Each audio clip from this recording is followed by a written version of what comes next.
దేవునికి మహిమ కలుగును గాక. చూద్దాం గట్టిగా హల్లెలూయా. మన ప్రభు అయిన యేసుక్రీస్తు నామములో అందరికీ వందనాలు, దేవుని స్తోత్రాలు. ఈ దినమందు తన 2 సంవత్సరాల వయసును ముగించుకొని 3వ ఏట ప్రవేశిస్తున్నటువంటి చిన్న బిడ్డ సాత్వికుని దేవుడు జ్ఞాపకం చేసుకొని ఈ 3వ సంవత్సరానికి కావలసిన కృపని, ఆరోగ్యాన్ని, జ్ఞానాన్ని, ఆ బిడ్డ ఎదుగుదలకు కారణమైన ప్రతి అవసరాన్ని దేవుడు తీర్చి 3వ ఏట కావలసిన కృపను సమృద్ధిగా దేవుడు అనుగ్రహించును గాక. అందరు ఇక్కడే ఉన్నారా? ఆమేన్, హల్లెలూయా. దేవుడు యొక్క కడవరి దినాలలో ఆయన ప్రత్యక్షతను ప్రతి సందర్భంలో కూడా వాక్యము ద్వారా ఆయన బయలుపరుస్తూ ఉన్నాడు. అది పుట్టినరోజు కానివ్వండి, లేకపోతే సందర్భం ఏదైనా దేవుని వాక్యం విరివిగా ప్రకటించబడుతూ మనుషులను ప్రోత్సహిస్తూ పాపములు ఉన్న వారిని హెచ్చరిస్తూ ప్రతి నీచ కార్యమును జరిగిస్తున్న వారికి అది ఒక బలమైన ఆయుధముగా దేవుని వాక్యం దర్శిస్తున్నటువంటి కాలం ఇది. అయితే ప్రియమైన వారలరా, మనకు క్రైస్తవులు అనబడుతున్న వారికి ఒక గొప్ప ఆలోచన ఏమిటంటే పండగ రోజుల్లోనే సంతోషంగా ఉండాలి అనేది.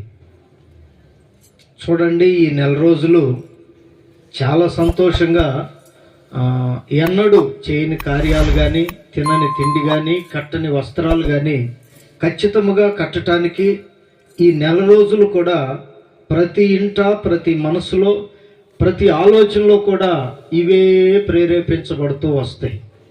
అయితే యేసయ్య భూమి మీదికి వచ్చినటువంటి ఉద్దేశాన్ని ఈ జన్మదిన సందర్భంగా యేసయ్య జన్మను గురించి కొన్ని విషయాలు మీకు చెప్తాను. త్వరగా ముగించుకుందాం. మీరు కొంచెం జాగ్రత్తగా ఆలకించండి. చప్పట్లు కొట్టండి ఒకసారి గట్టిగా. ప్రియమైనటువంటి దైవ జనాంగమా, ఈ క్రిస్మస్ శుభదినాల్లో ఉంటున్నటువంటి మీ అందరికి కూడా ప్రత్యేకమైన క్రిస్మస్ శుభాకాంక్షలు తెలియపరుస్తున్నాను. అందరం ఒకసారి చెబుదాం, హ్యాపీ హ్యాపీ. చెప్పండి ఇంకోసారి, హ్యాపీ హ్యాపీ. ఏమో నోట్లో నుంచి వస్తుంది కానీ ముఖంలో కనపట్లేదు. గట్టిగా చెబుదాం, హ్యాపీ హ్యాపీ. అందరికి ప్రత్యేకమైన శుభాభివందనాలు. యేసుక్రీస్తు భూమి మీదకి వచ్చిన ఓ సందర్భాన్ని మీకు జ్ఞాపకం చేస్తాను. చూడండి, యోహాను మొదటి పత్రిక 3వ అధ్యాయం 8వ వాక్యాన్ని 2వ భాగాన్ని చదువుదాం. యోహాను మొదటి పత్రిక 3వ అధ్యాయం 8వ వాక్యం మొదటి లైన్ కాకుండా 2వ భాగం ఉంది. అదిగో అక్కడ చెప్పబడుతున్నటువంటి మాట ఇందాక అపవాదితో ముగించబడింది కదా వాక్యం. నీరులోని చోట్లెల్లా వాడు తిరుగుతాడు.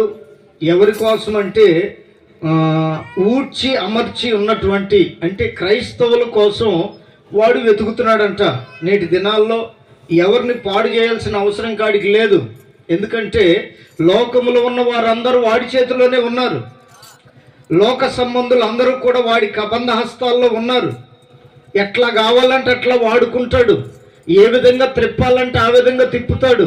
ఇప్పుడు ఎవరి కోసం వెతుకుతున్నాడంటే కడవరి దినాల్లో నీరు లేని వారి కోసం వెతుకుతున్నాడు. స్తోత్రం కలుగును గాక.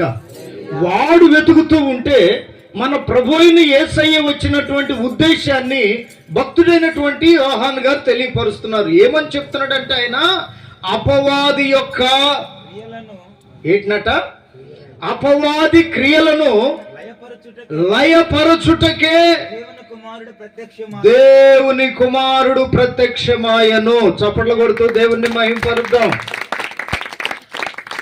వాడి దారి వాడిది. అపవాదైన సాతాను యొక్క ఆలోచనలన్నీ కూడా ఎవరిలో వాక్యం లేదా, ఎవరిలో ఆత్మ లేదా, ఏ మనిషి దేవుని సన్నిధికి వెళుతూ వస్తూ సరైన మార్గంలో లేడా అనగా దేవుని క్రియలు లేవా అని చెప్పి వీడు వెతుకుతూ ఉన్నాడు. ఈ కడవరి దినాల్లో వాడి బంధువులందరి దగ్గరకు రోజు వెళ్ళొస్తాడు. దేవుని పిల్లల దగ్గరకు రావటానికి ఇవి ప్రధానమైన అస్త్రాలు అడ్డుకోవటానికి. వాక్యము, ఆత్మ, యేసు రక్తం. ఈ మూడు వాడికి గిట్టని నచ్చని కార్యాలు. వీటిని బట్టి వాడేం చేస్తున్నాడంటే ఇవి ఎవరిలోనైతే లేవో, స్తోత్రం కలుగును గాక, యేసు రక్తం ఎవరి మీద అయితే లేదో, దేవుని వాక్యం ఎవరిలోనైతే లేదో, దేవుని ఆత్మ లేని వారు ఎవరు అని చెప్పి వాడేం చేస్తున్నాడంటే వారిలోనట అపవాది తన క్రియలను జరిగిస్తూ ఉన్నాడు. వింటారు గాని దాని ప్రకారం నడవనివ్వడాడు. చూస్తారు గాని అక్కడికి చేరేదాకా ప్రయత్నం కూడా చేయలేడు.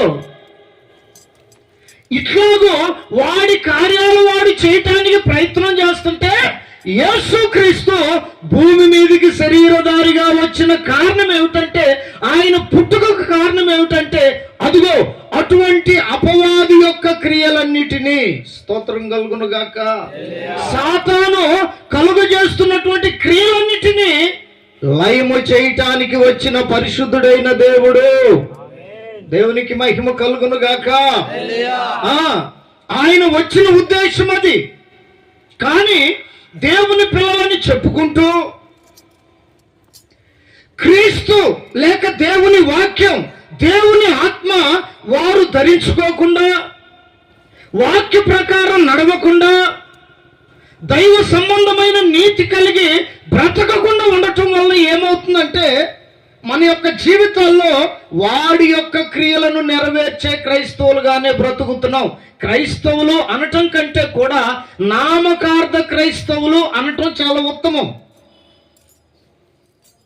అందుకే ఇశ్రాయేలీలో కూడా 2 గ్రూపులు ఉన్నాయి. ఒకటేమో తిండి కోసం తప్పించే గ్రూపు, హల్లెలూయా. వారిలో ప్రత్యేకంగా ఉన్నవారు కాలేబు, యెహోషువ. వీరి యొక్క ధైర్యం కానీ, వీరి యొక్క ఆలోచనలు కానీ, వీరి యొక్క నడవడికి కానీ పద్ధతులన్నీ కూడా ప్రత్యేకముగా ఉన్నాయి. వీరు కూడా ఇశ్రాయేలీలే. వీరు కూడా ఐగుప్తులో నుండి వచ్చినటువంటి వారే. అయితే దేవుని బిడ్డలారా, వీరికి వారికి ఉన్న ఆ తేడా ఏమిటంటే, ఏమి తిందుమా, ఏమి త్రాగుదుమా, ఏమి ధరించుకుందుమా అని తపన పడే వాళ్ళు కొందరుంటే, వారిలో చేరక, వారి వల్ల బ్రతకక, వారి క్రియలను ధరించక దేవుని కొరకు ప్రత్యేకంగా బ్రతికిన వారు ఆత్మ సంబంధమైన వారుగా పరిగణించబడుతున్నారు. అందుకే కనాను దేశంలో చేరిన వారిలో వేళ్ల మీద లెక్క పెడితే ప్రధానమైన సూత్రధారులు ఎవరు అంటే కాలేబు, యెహోషువ. అందుకని దేవుని బిడ్డలారా, మన కొరకు యేసయ్య ఎందుకు వచ్చాడు, మనమేమి నెరవేరుస్తున్నాం, పుట్టాడు అంటున్నాము కానీ ఎందుకు పుట్టాడు అనే సంగతిని మనం గనక తెలుసుకోకపోతే, మనం గనక గ్రహించకపోతే, మన దైనందిన జీవితానికి భక్తికి చేయటం వలన పెద్ద ఉపయోగం అనేది ఏమి ఉండదని ప్రభు పేరిట ఖచ్చితంగా మీకు తెలియపరుస్తున్నాను. అందుకని ఆయన అంటున్నాడు కదా, అపవాది యొక్క క్రియలను వాడు నీలో ఏం వెతుకుతున్నాడో నీవు గమనించగలిగితే, వాడి క్రియలు నీలో ఏమున్నాయో నువ్వు తెలుసుకోగలిగితే, నిశ్చయముగా వాడి క్రియలు లేకుండా బ్రతకటానికి యేసయ్య భూమి మీదకి వచ్చాడని చెప్పారే, ఆయన క్రియలు కలిగినటువంటి వారమై నిశ్చయముగా భూమి మీద బ్రతుకుదుముగాక.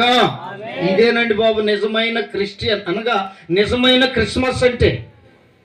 నిజమైన ఆనందం ఎక్కడుందంటే, అపవాది యొక్క క్రియలను మనం ఎప్పుడైతే దూరం చేస్తామో, దేవునికి మహిమ కలుగును గాక. చెప్పండి గట్టిగా హల్లెలూయా. అపవాది క్రియలను గుర్తించి గమనించి ఎప్పుడైతే దూరంగా ఉంటామో, నిశ్చయముగా ఖచ్చితముగా నీవు దేవుని బిడ్డగా మారటానికి అవకాశం ఉంది. అందుకే 8వ వాక్యం కదా ఇందా చదివి, 9వ వాక్యం చదవండి ఒకసారి. దేవుని మూలముగా పుట్టిన ప్రతి వానిలో, ఎవరి మూలంగా పుట్టిన ప్రతి వానిలో, దేవుని మూలముగా పుట్టిన ప్రతి వానిలో ఆయన బీజము నిలుచును, ఆయన బీజము నిలుచును, గనుక వాడు పాపము చేయడు, గనుక వాడు పాపము చేయడు చేయడు, వాడు దేవుని మూలముగా పుట్టినవాడు గనుక, వాడు దేవుని మూలముగా పుట్టినవాడు గనుక పాపము చేయజాలడు. చప్పట్లు కొట్టండి గట్టిగా. దేవుని మూలముగా పుట్టినవాడు పాప పాపము చేయడో వాడు దేవుని మూలముగా పుట్టినవాడు గనుక పాపము చేయజాలడు. స్తోత్రం కలుగును గాక. ఇది గొప్ప అథారిటీ, అధికారం. మనల్ని దేవుడు చూసినప్పుడు ప్రథమమైనదిగా చూసేది ఏమిటంటే ఇదిగో ఇదే. ఈ పాపం అనేది ఎక్కడి నుండి వచ్చిందంటే అపవాది దగ్గర నుంచి వచ్చినటువంటి కార్యము. స్తోత్రం కలుగును గాక. ఏమిటయ్యా పాపం అంటే ఆజ్ఞ అతిక్రమమే. చెప్పాలి మీరు నోరు తెరిచి అందరూ. ఆజ్ఞ అతిక్రమమే. ఎక్కడి నుండి వచ్చింది ఇదంటే అపవాది యొద్ద నుండి వచ్చాడు. ఆదిలో ఆజ్ఞను అతిక్రమించేటట్లుగా చేసింది ఎవడంటే అపవాదే. సాతానుడని, అబద్ధీకుడని వాడికి పలు పేర్లు ఉన్నాయి, కానీ సందర్భం ఏదైనా ఎక్కడ పాపం ఉంటుందో వాడక్కడ ప్రత్యక్షమవుతాడు. అందుకని ఆయన ఏమంటున్నాడంటే నువ్వు దేవుని మూలముగా పుడితే దేవునికి మహిమ కలుగును గాక. చెప్పండి గట్టిగా హల్లెలూయా. పాపం అనేది ఎవడి యొక్క లక్ష్యం? అది సాతాను గాడిది. దేవుడు ఎందుకు ప్రత్యక్షమయ్యాడు? అపవాది యొక్క క్రియలను లయం చేయటానికి. ఇప్పుడు పాపం అనేది ఎవరి సొత్తు? సాతాను గాడిది. ఇప్పుడు మనలో గనుక ఆజ్ఞను అతిక్రమించేటటువంటి కార్యములు ఏమున్నా గాని మనం ఏ లెక్కలోకి వస్తామంటే పాపుల లెక్కలోనికి వస్తాము. ఇప్పుడు పాపుల లెక్కలోనికి వచ్చినటువంటి మన బ్రతుకుల్లో అపవాది యొక్క క్రియలు ఉన్నట్లే కదా, సాతాను యొక్క క్రియలను మనం నెరవేరుస్తున్నట్లే కదా. మనము క్షయబీజులమే కానీ అక్షయ సంబంధమైన వారము కాదు కదా. అందుకని ప్రభు ఏమంటున్నాడంటే ఈ పాపం అనేది ఆజ్ఞను అతిక్రమించిన తరువాత లోకములోనికి వచ్చింది గనుక. స్తోత్రం కలుగును గాక. అపవాది లోకములోనికి ప్రవేశించిన తరువాత, మోసపుచ్చిన తరువాత, ఆజ్ఞను అతిక్రమించేటట్లుగా ఆదాముని అవ్వని ప్రేరేపించిన తరువాత ఇది లోకములోనికి, మనుషులోనికి ప్రవేశించింది గనుక అదిగో అది క్షయమైపోయేటటువంటి పాపము అనే బీజం అనగా విత్తనము నీలో ఉండకూడదు. అది నీలో వృద్ధి చెందకూడదు. అది నీలో వ్యాపించకూడదు. అది నీలో ఫలించకూడదు. అందుకని అంటాడు పాపం వలన వచ్చు జీతం మరణం. అదే దేవుడు సాతాను అపవాది యొక్క క్రియలను లయం చేయటానికి వచ్చాడు గనక మనము దేవుని మూలముగా పుట్టిన వారమైతే అక్షయత, నిత్య సంబంధమైన కార్యం ఇది. అక్షయత, అక్షయ బీజము అని చెప్తాడు. అందుకని అంటాడు పౌలు గారు మరొక దగ్గర, చేదైన వేరు ఏదైనా నాలో మొలుచునేమో అని నేను వాక్యము చేత ప్రతిరోజు కూడా నన్ను నేను పరిశుద్ధపరచుకుంటున్నాను. స్తోత్రం కలుగును గాక. దేవుని వాక్యములో నుండి ఏ మనుషుడు తన జీవితాన్ని చూసుకుంటాడో, ప్రతిదినం వాక్యం చదువుతాడో, ప్రతిదినం ప్రార్థన చేస్తారో, ప్రతిదినం ఆత్మలో ఆనందిస్తారో, ఇటువంటి వారి యొక్క జీవితాన్ని గురించి పౌలు గారు చెప్తున్న గొప్ప నిర్వచనం ఏమిటంటే చేదైన వేరు ఏదైనా నాలో మొలుస్తుందేమోనని నన్ను నేను వాక్యములో చూసుకుంటున్నాను. స్తోత్రం కలుగును గాక. నా సహజ ముఖాన్ని అద్దంలో చూసుకున్నట్లుగా నా జీవితాన్ని, మన ముఖాన్ని అద్దంలో మనం రోజు చూసుకుంటామే, అట్లాగ మనమేం చేయాలంటే చేదైన వేరు మొలవకుండా, చేదైన విత్తనం మనలో పడకుండా ప్రతిరోజు కూడా వాక్యం అనే అద్దం ముందు నిలబడి మన జీవితాన్ని పరీక్షించుకోవాలి. ఇది అపవాది యొక్క కార్యము. చేదైన వేరు నీలో మొలిపించటం అనేది అపవాది యొక్క కార్యము. 10వ వాక్యం చదవండి, అక్కడే ఇంకా మీకు అర్థమవుతుంది. దీనిని బట్టి, ఇదిగో దీనిని బట్టి దేవుని పిల్లలెవరో, దేవుని పిల్లలెవరో, అపవాది పిల్లలెవరో. ఎవరు పిల్లలంట? మొదట దేవుని పిల్లలు, రెండో పిల్లలెవరో అపవాది పిల్లలెవరో తేటపడును. నీతిని జరిగించు ప్రతి వాడును. ఎవరో దేవుని పిల్లలంటే నీతిని జరిగించు ప్రతి వాడును సహోదరుని ప్రేమింపని ప్రతివాడును తన సహోదరుని ప్రేమింపని ప్రతివాడును దేవుని సంబంధులు కారు. దేవునికి మహిమ కలుగును గాక. చెప్పండి గట్టిగా హల్లెలూయా. నీతిని ప్రేమించని వాడు, తన సహోదరుణ్ణి ప్రేమించని వాడు దేవుని సంబంధి కాడు, దేవుని మూలముగా పుట్టినవాడు కాడు, దేవుని కుమారుడు కాడు, దేవుని కుమార్తె కాదు. మరి ఎవరి కుమారుడు? ఆడ మిగిలింది చదువు. ప్రేమింపని ప్రతివాడును మనం ఒకరిని అయ్యా అదే మరి సంగతి. దేవునికి స్తోత్రం కలుగును గాక. నీతిని ప్రేమించని వ్యక్తి, తన సహోదరుణ్ణి ప్రేమించని వ్యక్తి దేవుని మూలంగా పుట్టినవాడు కాదు, అసలు దేవుని సంబంధి కాడు. దేన్ని చేయనివాడు? నీతిని, సహోదరుణ్ణి ప్రేమించనివాడు. నీతిని ప్రేమించాలి, సహోదరుణ్ణి ప్రేమించాలి. అటువంటి వారు దేవుని సంబంధి. అట్లా గనక ప్రేమించకపోతే వాడు దేవుని సంబంధి కాడు. మరి ఇంక దేవుని సంబంధి కాకపోతే ఇంకా రెండో వర్గం ఎవరంటే అక్కడ ఉంది, దుష్టుని సంబంధులే. దుష్ట సంబంధమైన కార్యములు జరిగించువాడే అని అక్కడ 12వ వాక్యంలో రాస్తాడు. చదవండి త్వరగా మాటని. మనము కయ్యూను వంటి వారమై ఉండరాదు. ఎవరంట మనం? చెప్పండి చెప్పండి. ఎవరంట మనం? కయ్యూని వంటి వారమై ఉండరాదు. వాడు దుష్టుని సంబంధి అయి. కయ్యూని ఎవరి సంబంధట? దుష్టుని సంబంధి అయి తన సహోదరుని చంపెను. తన సహోదరుణ్ణి చంపెను. వాడతనిని ఎందుకు చంపెను? వాడతనిని ఎందుకు చంపెను? తన క్రియలు చెడ్డవియు, తన క్రియలు చెడ్డవియు, తన సహోదరుని క్రియలు నీతి గలవినై. హల్లెలూయా. చూడండి, నీతిగా బ్రతుకుతున్నా ఉంటే, దేవుని చేత దేవుని బిడ్డగా బ్రతుకుతూ ఉంటే హేబేలు కయ్యూనుకు నచ్చలా. కయ్యూను మనసు అంగీకరించలేకపోయింది. ఇక్కడ అంటాడు,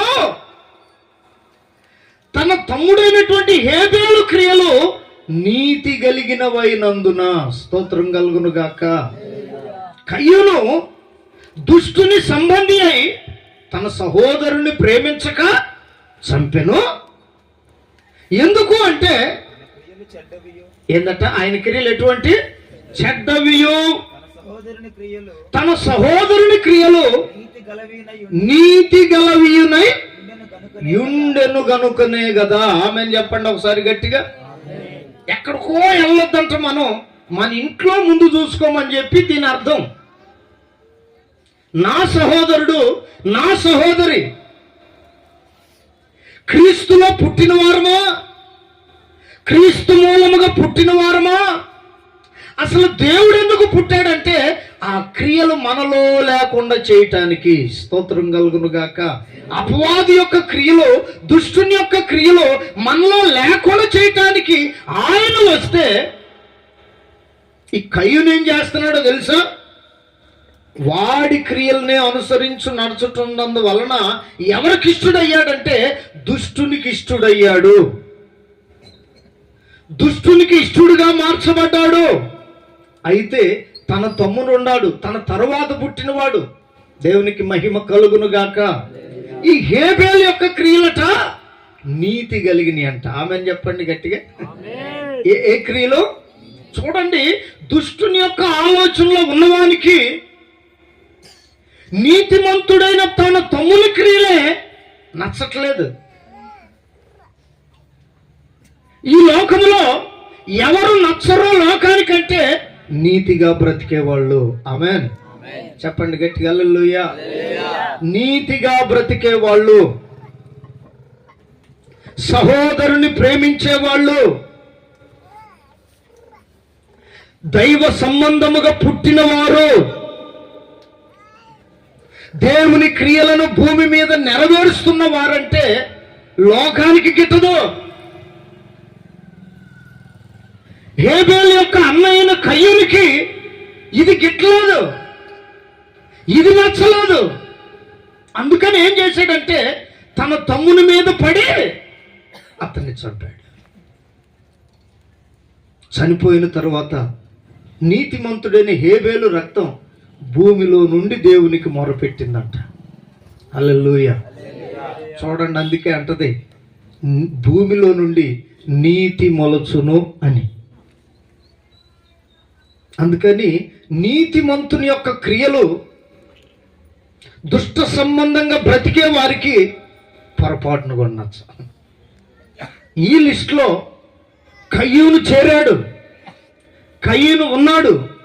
అందుకని కయ్యూను బట్టి అంటాడు, అతని క్రియలు చెడ్డవి గనుక. స్తోత్రం కలుగును గాక. చెప్పండి గట్టిగా హల్లెలూయా. నీతిగా బ్రతుకుతూ నీతిని ప్రేమించి అందరూ నా వాళ్లే, నాదంతా ఒకటే అని చెప్పి బ్రతుకుతుంటారే, ఇటువంటి వారి క్రియలు దుష్ట సంబంధమైన ఆలోచనలు ఉంటాయే. వాడి ప్రార్థన ఎందుకు వినాలి, నా ప్రార్థన ఎందుకు వినలేదు, వాడెందుకు బాగుపడాలి, నేనెందుకు, నా బలిని ఎందుకు దేవుడు అంగీకరించలేదు, వాడి బలిని ఎందుకు అంగీకరించాడు. ఇది కదా దుష్ట సంబంధమైన ఆలోచన అంటే. నీ క్రియలు చెడ్డవి కనుక ఎదుటివాడు ఎదుగుతుంటే, ఎదుటివారు గొప్పగా మార్చబడుతుంటే నీవు ఒక్కడవే కాదు కదా గొప్పగా ఉండాల్సిందే. నీవు ఒక్కదానివి కాదు కదా. యేసయ్య అందరి కొరకు కదా ప్రాణం పెట్టింది. హల్లెలూయా. దుష్టుని యొక్క క్రియలు ఎవరెవరిలో ఉన్నాయో వారందరి యొక్క క్రియల నుండి విడుదల చేయటానికి కదా ఆయన పుట్టింది.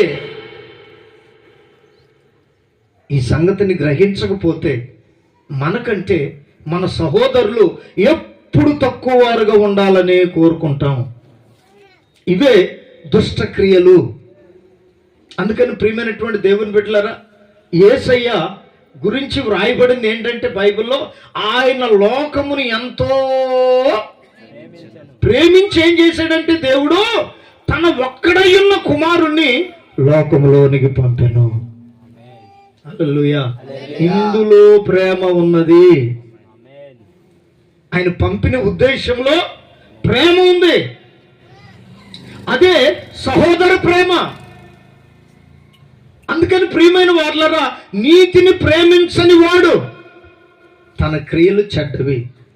తన సహోదరుని ప్రేమించని వాడు తన క్రియలు చెడ్డబయటద్దు వాళ్ళు. అందుకే దేవుడు అంటాడు మత్తయి సువార్త 5:37 అనుకుంటా, త్వరగా తీయండి. మత్తయి సువార్త 5:37 మాట.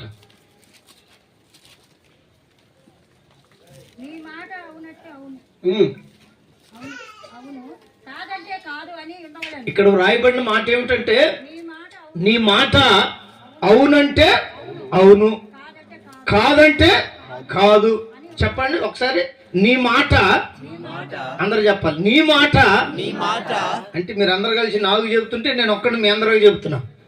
నీ మాట అవునంటే అవును, కాదంటే కాదు. ఇంతవరకే దేవుడు అంట. తర్వాత ఇదిగో వీటికి మించింది ఏదైనా ఉంటే ఎవరి నుండి పుట్టిందంటది. నీ మాటను కూడా దేవుడు సరి చేస్తున్నాడు. ఆమేన్.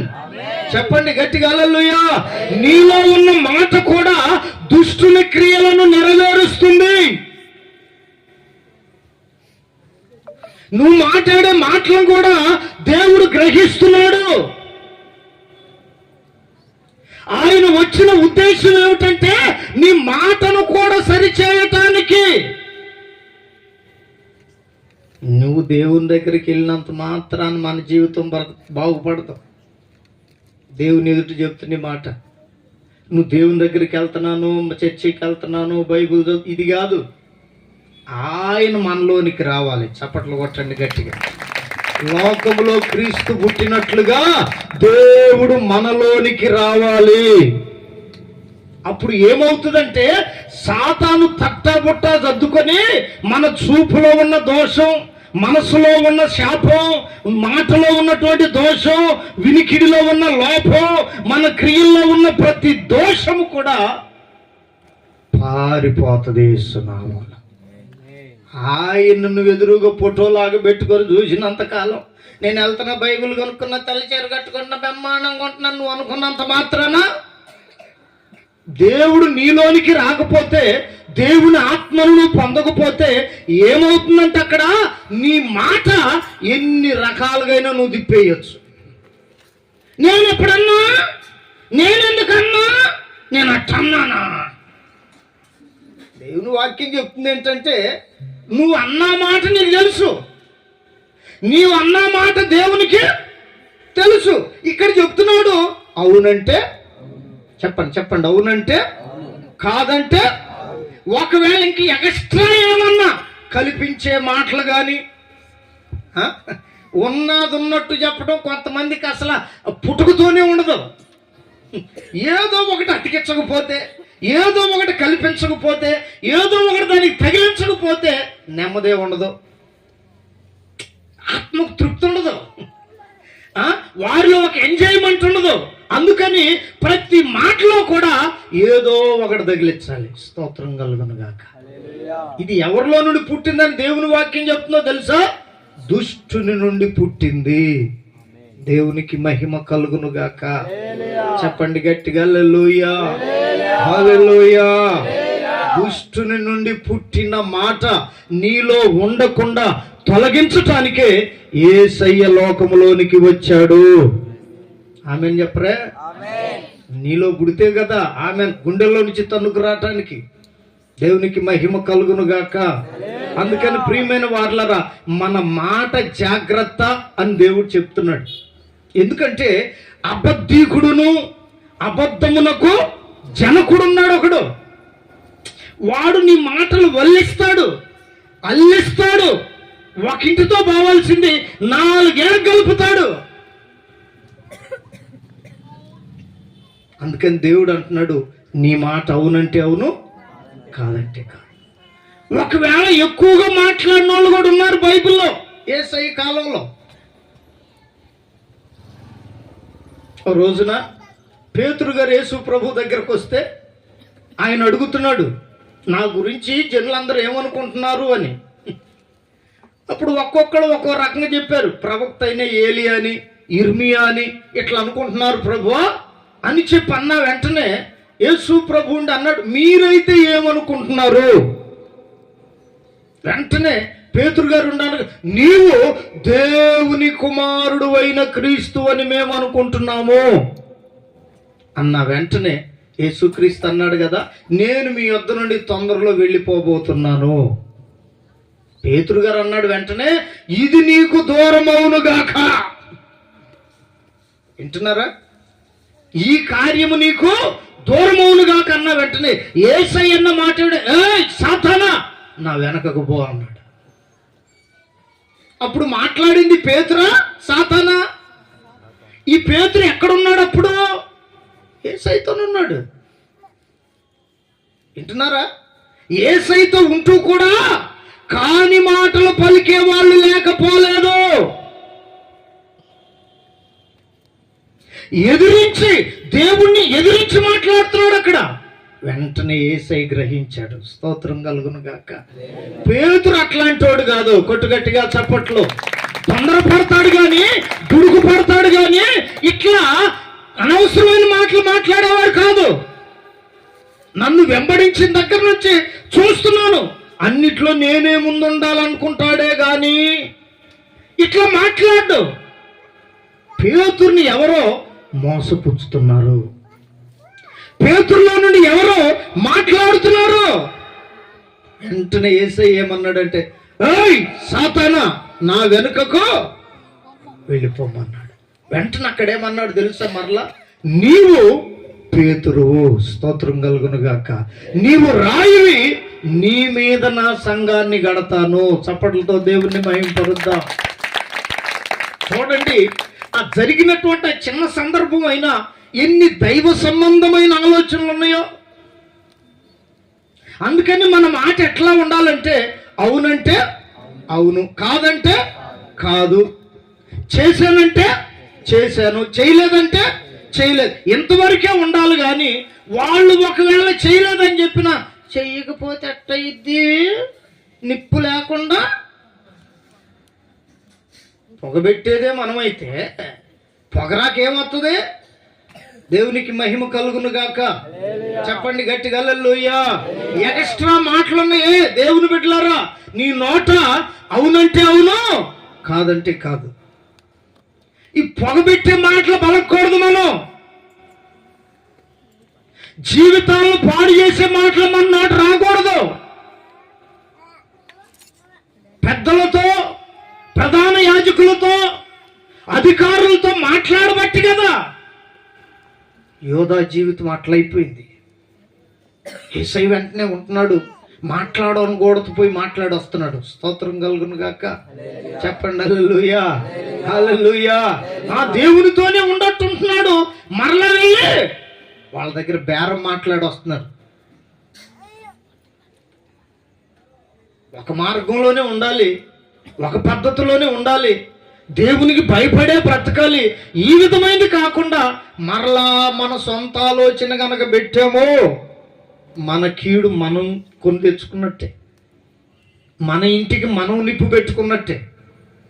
అందుకనే ప్రియమైనటువంటి దేవుని సంగమా, ఎవరిని కూడా తొందరపడి మనం మాట అనకూడదు. ఆమెను బలకండి ఆ బంగారు నోటితో ఏం చేయకూడదు. ఎవరిని కూడా తొందరపడి మనం మాట అనకూడదు. అది అవునో కాదు తెలియకుండా అపవాదులో నుండి వచ్చిన మాటలు మనం ఎందుకు ప్రయత్నం చేయటం? ఆల్రెడీ చేయటానికి వాడు ఉన్నాడు. ఎవడాడు?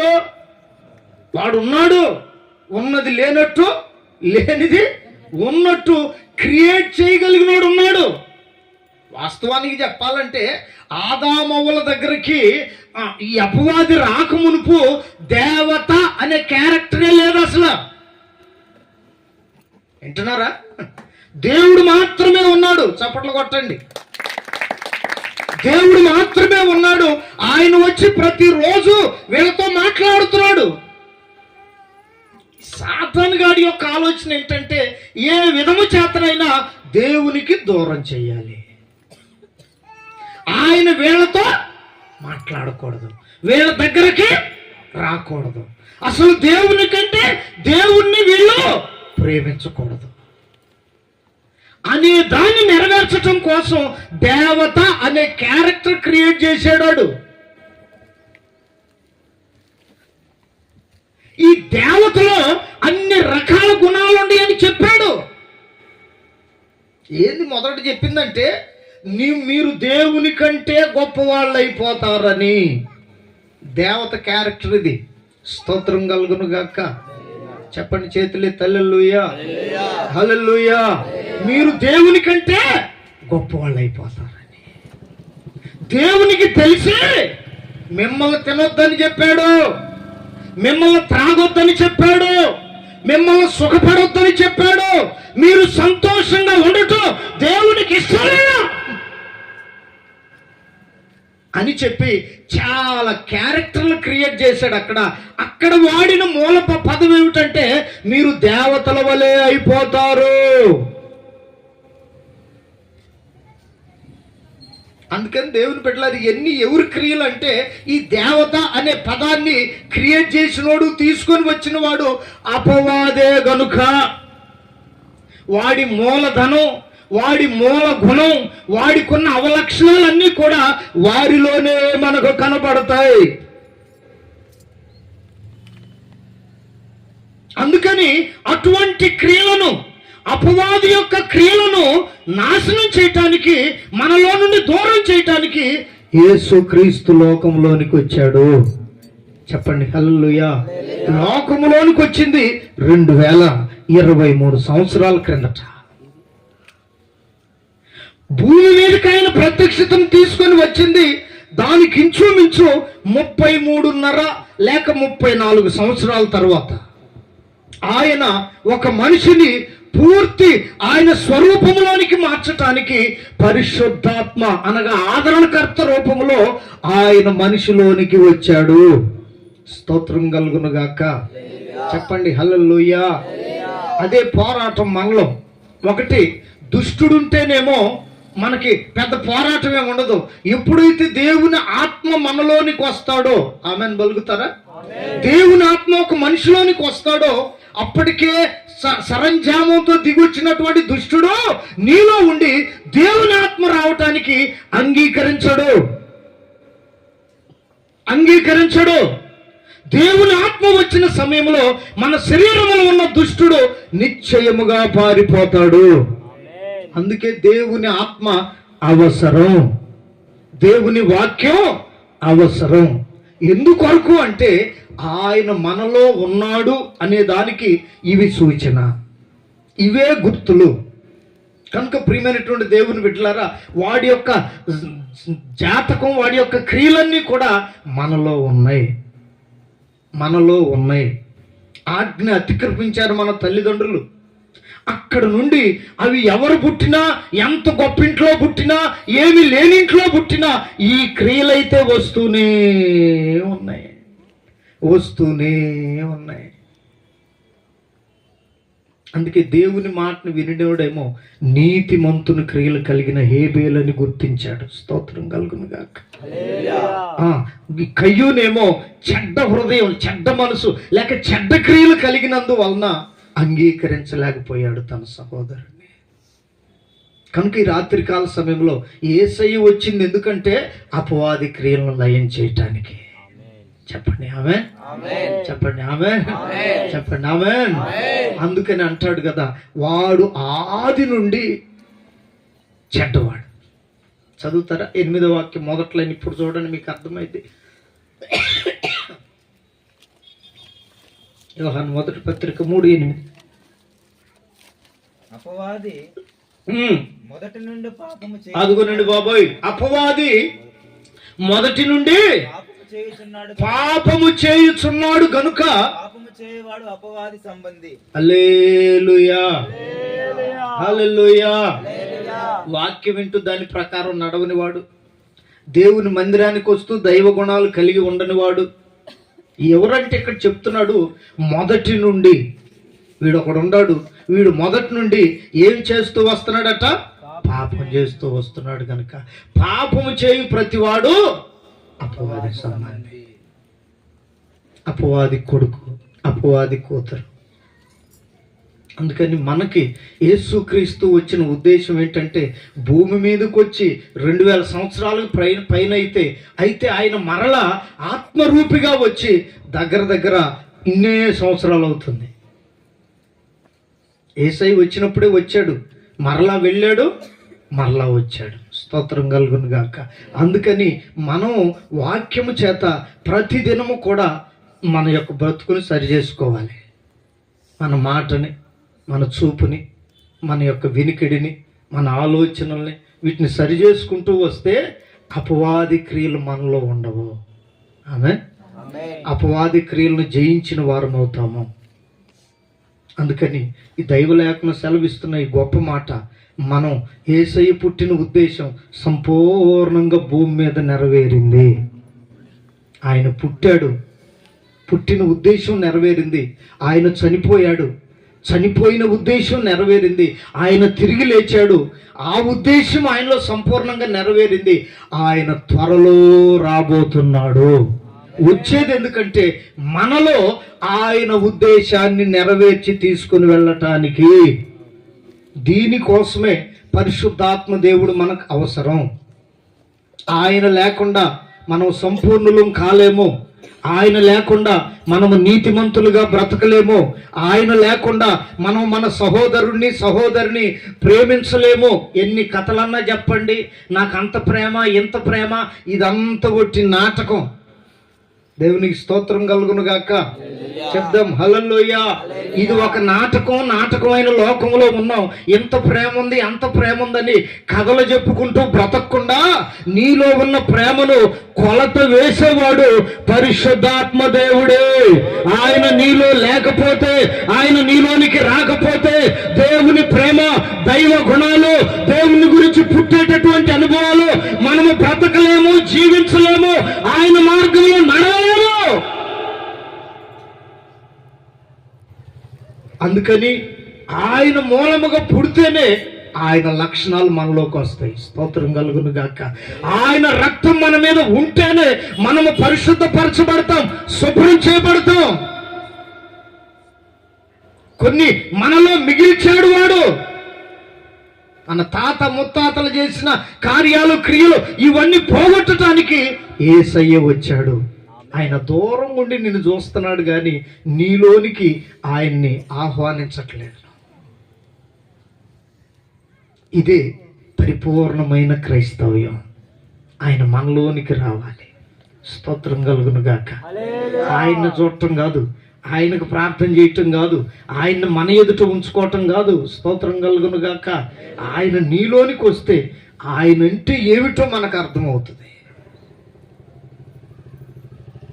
మన క్రియలు మారుతాయి, మన బ్రతుకు మారుతుంది. మనం ఎందుకు పుట్టామో, మనం ఏమి చేస్తున్నామో, మనకిచ్చిన దానిని దేని కొరకు వాడుతున్నామో అనేది క్లియర్గా అర్థమైంది. స్తోత్రం కలుగును గాక. చెప్పండి గట్టిగా హల్లెలూయా. ఈ పండగ పూట అందరు చేసేది ఏంటో తెలుసా? మనము, మన పిల్లలు, మన ఇల్లు, మన వాకిలి, మన కడుపు, ఈ మాత్రం ఆలోచిస్తారు. నిజంగా క్రీస్తు ఒక మనిషిలో పుడితే వాళ్ళేం చేస్తారంటే ఇతరుల కొరకు ఆలోచిస్తారు. ఆమేన్. ఇదే కదా సహోదర ప్రేమ అంటే. మహిమను విడిచి శరీరధారిగా వచ్చి ప్రాణం పెట్టి తిరిగి లేచి ఎంత ప్రేమించాడే మనల్ని. మనం మన తోటి సహోదరులు పేదలైతే, దిక్కులేని పరిస్థితిలో ఉంటే, అవసరమై మనల్ని ఏమైనా అడిగితే, ఏమండే మన హోదా, మన స్థితి మన వరకే ఉంటుంది. కానీ మనం ఎప్పుడైతే మన సహోదరులు ప్రేమించగలుగుతామో అప్పుడే దేవుని ఆత్మ నిన్ను చూసి సంతోషిస్తాడు. నీలో ఉన్నటువంటి ఆత్మ నిన్ను చూసి సంతోషిస్తాడు. ఆయన నిన్ను బట్టి దుఃఖపడడు. మన కడుపే మన దేవుడు కాకూడదు. స్తోత్రం కలుగును గాక. మన సుఖమే మన దేవుడు కాకూడదు. ఆమేన్ చెప్పండి. మన సంతోషమే మన దేవుడు కాకూడదు. మన సహోదరులను గురించి ప్రేమించే యేసయ్య ప్రేమ మనలో ఉంటే మనం ఎందుకు పుట్టామో, మనకెందుకు ఈ స్థితి ఇచ్చాడు, మనకి ఘనత ఎందుకు తెచ్చాడు దేవుడు అనేది ఆలోచించే అభిషేకం నీకు తోడుగా ఉన్నట్టు. నీ గురించి నువ్వు ఆలోచించటం ప్రతి మనిషి భూమి మీద పుట్టిన ప్రతివాడు ఆలోచిస్తున్నాడు. కయ్యూను ఆలోచించింది కూడా అదే కదా. నేనెందుకు కాదు, నేనెందుకు అని చెప్పి ఇదే కదా ఆలోచించింది. హేబేలు ఏం చేశాడంటే శ్రేష్టమైన వాటిని దేవునికి ఇవ్వటానికి ఇష్టపడ్డాడు. ఆమేన్ చెప్పండి. ఆమేన్. ఇటువంటి శ్రేష్టమైన మనసు, మంచి ఆలోచన, దైవ గుణాలు కలిగి అపవాది నీలో ఏమైనా మిగిల్చిన క్రియలు ఉన్నాయేమో. వాక్యం చదివేటప్పుడు వినేటప్పుడు భయపడతాం, కానీ వాక్యం అయిపోయిన తర్వాత నో ఫియర్, భయం ఏముండదు. మన సొంతం, మన స్వతంత్రం, మనం ఏమైనా చూడవచ్చు, ఎక్కడికైనా వెళ్ళొచ్చు, ఏదైనా తిట్టొచ్చు. హల్లెలూయా. వాక్యం వినేటప్పుడు మాత్రం ఉప్పు స్తంభంలాగా లోతు భార్య అయిందే, ఇంతే. వలకం పలకం, కళ్ళార్పం, నోరు గదిలియు, చేతులెత్తం. దేవునికి స్తోత్రం కలుగును గాక. అందుకని వినేటప్పుడున్న భయం తర్వాత కూడా ఉంటే నువ్వు ఇతరులకు ఉపయోగపడతావు. స్తోత్రం కలుగును గాక. దేవుడు ఇతరులకు ఆశీర్వాదకరముగా నిన్ను మార్చును గాక. ఆ చిన్న బిడ్డను దేవుడు రానున్న దినాలు అట్లే వాడుకోవాలి. మరి దేవుని మహిమ కొరకు, దేవుని కార్యాల కొరకు, దైవ సంబంధమైన నీతిని నెరవేర్చే బిడ్డగాను, సహోదరులను ప్రేమించేటటువంటి బిడ్డగాను దేవుడు సాత్వికుని దీవించునుగాక. చెప్పండి గట్టిగా ఆమేన్. ఆ విధంగా చేయాలంటే చిన్ననాటి నుండి ఆ బీజం, ఆ విత్తనం అనేది ఆ బిడ్డలో నిలిచి ఎదిగి ఫలించునుగాక. కనుక మన ఆధ్యాత్మిక జీవితానికి అవసరమైన ఒక చిన్న సూచన అదేమిటంటే మనలో నీతి ప్రేమించాలి. మనం ఇతరులను కూడా ప్రేమించే లక్షణం ఉండాలి. ఇంకోటి అన్నాడు కదా, మన మాట అవునంటే అవును, కాదంటే. ఏ శైలిలో చూడండి, ఎక్కడైనా కానివ్వండి, ఏ ఇంటికి వెళ్ళినా యేసు ప్రభు అపవాది క్రియలు లయమైపోయాయి. చప్పట్లు కొట్టండి గట్టిగా. సింపుల్గా ఎగ్జాంపుల్ చెప్తాను కొన్ని. కుష్ఠవ్యాధి శరీరంలో పుట్టినా అది అపవాది క్రియని దేవుడు గ్రహించి ఆ కుష్ఠవ్యాధి కలిగిన వారి చేతులు ముట్టగానే ఏమైపోయింది? 12 సంవత్సరాల నుంచి రక్తస్రావం కలిగిన స్త్రీ యొక్క రోగము ఆయన వస్త్రపు చెంగు ముట్టగానే ఏమైపోయింది? చూడండి, ఆయన ఎక్కడికి వెళ్ళినా, ఆయన ఏ ఇంటి అడుగు పెట్టినా ఎక్కడ నడుస్తున్నా చివరికి ప్రకృతి కూడా. సముద్రంలో వెళ్తుంటే భయంకరమైన తుఫాను వచ్చింది, శిష్యులు భయపడ్డారు, యేసయ్యను లేపారు. లేచి ఆయన ఏమన్నాడు? తుఫానా, గాలి, వెంటనే ఏమైనాయి? ఏ క్రియలవి? దేవునికి స్తోత్రం కలుగును గాక. నిన్ను పాడు చేయాలని అపవాది కంకణం పూని నిన్ను పాడు చేయటానికి రోగం ద్వారా, పాపము ద్వారా, శాపము ద్వారా ప్రయత్నం చేస్తుంటే యేసయ్య నీలో పుట్టింది ఎందుకో తెలుసా? నీలో ఉన్న ఈ క్రియలన్నీ లయము చేయటానికే.